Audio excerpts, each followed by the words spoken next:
Crash to Insanity, sendo um dos jogos mais amados pelos fãs do nosso querido Crash. Sempre lembrado com carinho por ser um jogo divertido e humorado e que poderia ter sido muito mais. Por causa disso, muita gente quer degustar de cada fio existente de conteúdo sobre esse jogo e sonhando com o milagre de que um dia a Activision faça um remake dessa maravilha. E cá estou eu para sanar sua faminta sede por conteúdo de Crash. E conteúdo sobre Twin Insanity é o que não falta, porque esse jogo tem muito conteúdo descartado. Sério, ele era para ser literalmente outro jogo. Mas aí Ratchet & Clank aconteceu e tudo foi pro caralho. Enfim, hoje eu vou falar de uma das partes descartadas desse jogo que muita gente acaba não comentando muito, que são suas cenas deletadas. Talvez esse assunto não seja tão comentado, porque quando se fala de coisas não utilizadas do Twin Insanity, um dos destaques é a Gonna Beat Coco, uma fase que era para ter tido um tema com contos de fadas e coisas fofas no geral. O problema mesmo é que essa fase estava praticamente pronta. Ela não foi inserida no jogo por causa que ela estava tão inacabada e bugada que os desenvolvedores disseram que ela estava impossível de se jogar. E você sabe como o Twin Insanity é bugado, então eu nem imagino como deveria estar essa jossa. Mas eu não estou aqui para falar disso, só estou aqui para mostrar o bilionésimo motivo do porquê esse jogo precisa de um remake urgentemente. E já para deixar claro que eu não vou falar de todas as cenas deletadas do Twin Insanity, porque algumas cenas não tem nada demais. Então não tem muitos motivos para falar delas aqui, tipo o Cortex rabiscando a cara da Coco. Coco, my dear, I can't bear to see you like this.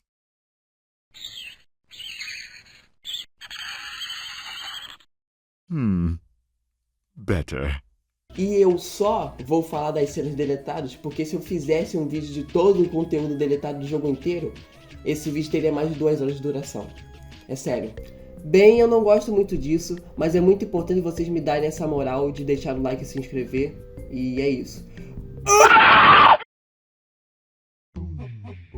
Ending com Tara e Furries. Essa cena seria antes da luta contra o Andy, e o Cortex voltaria a usar sua fantasia de coco que ele usa no início do jogo para enganar o Crash. Enquanto o Cortex e o Crash estavam conversando, o Andy acaba vendo eles de longe, e acontece uma coisa meio estranha, que seria o Andy que acaba gostando até demais do Cortex transvestido de coco. I thought it best if I came in disguise. We don't want to attract the wrong kind of attention. Now that's my kind of woman. É, e ele quer transformar a Coco, que na verdade é o Cortex, em sua esposa sereia. Ahoy, my golden siren of the deep. I shall shower you with pearls and make you my sea bride. Dr. Cortex? How confusing.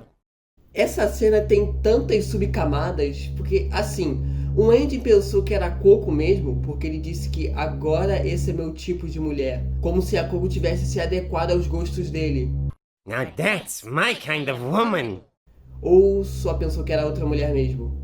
E o que deixa tudo ainda mais estranho e pior é que foi logo o Andy que cuidou da Coco na época que ela era do experimento, e é por isso que ela é tão boa em mecânica. Todo esse tempo, todos esses sentimentos, tudo isso pra essa piada ser usada de uma maneira muito pior no Mighty Over Mutant. Cortex do bem. Durante a cena da troca entre dimensões, ao invés do Evil Crash sequestrar a Nina, o Cortex sentiria os efeitos colaterais por conta da troca entre dimensões e acabaria tendo os traços de bondade, o que ele nunca teve na vida.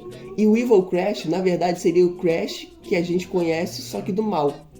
Eu acho. Bem, pelo visto ele só ia mudar a aparência, porque, quer dizer, ele não ataca o Cortex pra matar ele só dá um soco nele, mas até aí tudo bem. E ele ainda ajudaria o Cortex a consertar essa situação. Your fur is so soft and warm. Something's wrong. Something's changed. A malfunction. Our personality switched. If you're evil, I must be... a pain in my chest. I feel... nice. And I can't stand it. Help me! Nina, I'm so proud of you. No! Dendrobium thysiflorum, the prettiest of all orchids. Food, Mr. Tiddles, like a drink of milk? Make it stop! You imbecile! What do you... Of course, prepare the rehab lab. Please. E isso é um conceito bem criativo, e seria uma ideia muito interessante e diferente para a história. o que mudaria o caminho que levamos a partir dali. Imagina eu jogar com Evil Crash e o Good Cortex com mudanças de gameplay, mas eu acho que eu só tô chapando demais mesmo. Até porque é só aqui que temos esse conceito de troca de personalidade dos personagens. O que chega mais próximo disso é essa cena do Cortex cometendo um homicídio duplo qualificado. We must be careful. The dimensions coexist in fragile equilibrium. Any contact with our alter egos in this reality could prove disastrous. Welcome to the 10th.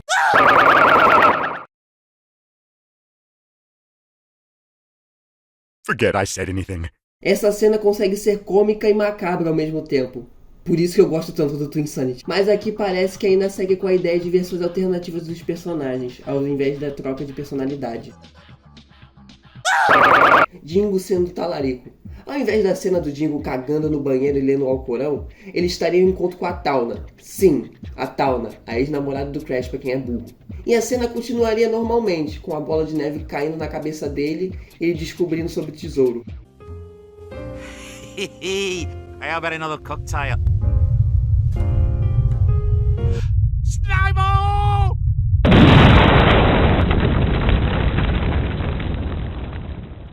I've never been so humiliated.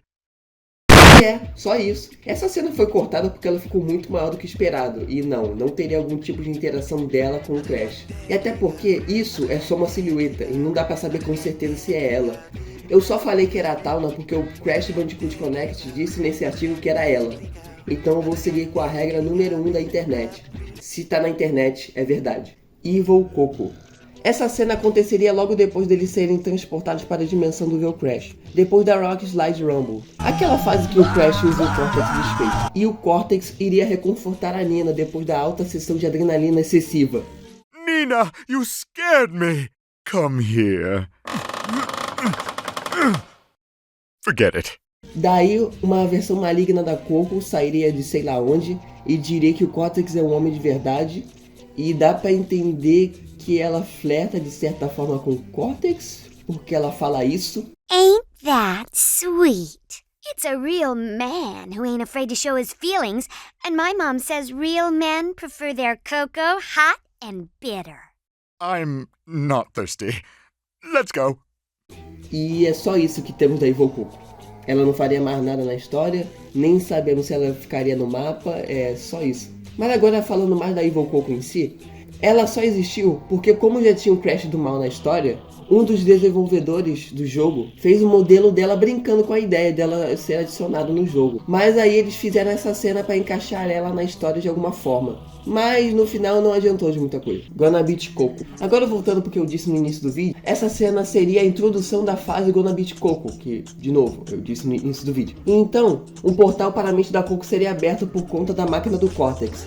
E ele acabaria entrando na mente dela só de meme. E acabaria se arrependendo depois. Interesting. The malfunction has opened a portal into her brainovial hyperbarium, the well from which her personality springs like sugar water. What pastel-colored horrors await in there? I wonder. E a Nina também estaria nessa fase fazendo sei lá o que. Só diz que ela só queria bater em mais algumas formigas. Tá bom, né? Mais uma quinta-feira normal aí. E só de curiosidade final, meio que esse vídeo também foi sobre a Gonna Beat Coco. Essa fase na verdade era pra ter sido uma dimensão inteira. E com o vídeo recente dos desenvolvedores, foi dito que foi por causa de falta de tempo. E não... Bem, poderia ser o que eu disse antes, que ela estava cheia de bugs também por causa do tempo. Então eu vou ficar com as duas versões aí ditas. Então é todo dia um 7-1 diferente. Eu acho que não existe nenhum jogo que tenha tanta coisa não utilizada como Twinsanity. É entendível descartar uma coisa ou outra, o que é muito normal na produção de jogos e mídias no geral. Mas se apenas metade desse conteúdo todo que eu disse aqui, só nesse vídeo, fosse incluído, o jogo teria uma pegada totalmente diferente. Isso sem contar as outras milhares de coisas que eu não disse nesse vídeo. Porque é sério, quem não conhece a história do Twinsanity, como ele foi desenvolvido, eu recomendo muito pesquisar. Você vai ficar de queixos caídos quando você descobrir as coisas que aconteceram e que poderiam ter acontecido. E eu acho incrível que mesmo que seja incompleto e corrido, a produção do Twinsanity foi... Ele conseguiu ser um dos jogos mais marcantes do PS2 e um dos melhores jogos do Crash, o que é um efeito muito incrível por sinal. E eu falo que não é nostalgia, esse jogo é muito bom. Agora de bônus eu vou mostrar o Cortex falando balls, porque não sei. Balls, balls. Esse vídeo só existiu porque do nada recentemente saiu um monte de informações de coisas deletadas sobre o Twin Insanity. E as minhas principais dúvidas de anos finalmente foram sanadas. Então só para avisar que todas as informações que eu disse foi do vídeo dos desenvolvedores do jogo que lançaram esse ano e do Crash Bandicoot Connect. Então se vocês quiserem checar alguma coisa, vão lá no canal deles e vão lá no blog do coisa aí. Valeu aí pra quem tá se inscrevendo. Valeu. Meu amigo Papa Defunto, esporro-me todo ao vê-lo. Como vai essa figura? Satisfação pra caralho. Tem fudido muito? Só a paciência dos outros.